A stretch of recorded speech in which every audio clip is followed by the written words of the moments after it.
ഈ പൂച്ചയെ കണ്ടോ? ഇത് കുറേ വർഷങ്ങളായിട്ട് ഇവിടെയുണ്ട്. എന്തായാലും ഒരു 15 വർഷത്തോളമായിട്ട് ഇതിവിടെയുണ്ട്.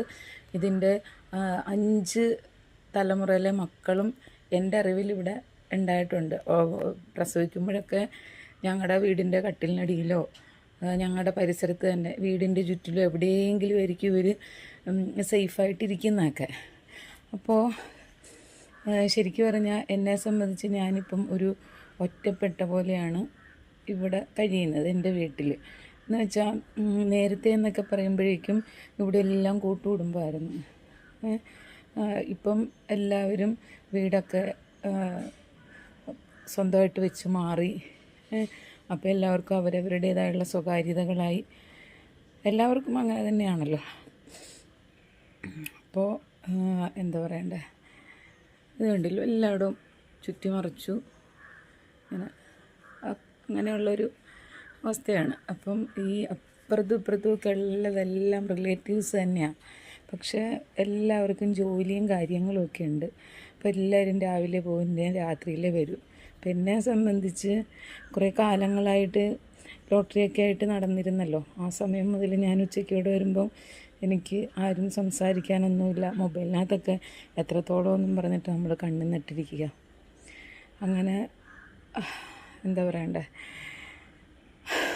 കുറേ കാലം FB-ന്നും യൂട്യൂബെന്നും ഒക്കെ പറഞ്ഞ് നടന്നു. പിന്നീട് അതിനോടുള്ള ക്രേസ് പോയെങ്കിലും ഞാൻ ഉണ്ടാക്കി വെച്ചിരിക്കുന്ന സൗഹൃദങ്ങൾ നഷ്ടപ്പെടാണ്ടിരിക്കാൻ വേണ്ടിയിട്ട് വീണ്ടും അത് അത്രത്തോളം ഉണ്ടാക്കിയെടുക്കുക എന്ന് പറയുന്നത് ഭയങ്കര റിസ്ക്കാണ്. അപ്പോൾ അതുകൊണ്ട് അതൊക്കെ ഇങ്ങനെ മെയിൻറ്റെയിൻ ചെയ്ത് പോകുന്നുണ്ട്. എന്നല്ലാതെ അതിനോടുള്ള ക്രേസൊക്കെ കുറഞ്ഞിരിക്കുന്നു. അപ്പോൾ ഇവരിങ്ങനെ ഉണ്ടാവും പകൽ. ഇവർ മീൻസ് ഇപ്പം ഇവള് മാത്രമേ ഉള്ളൂ.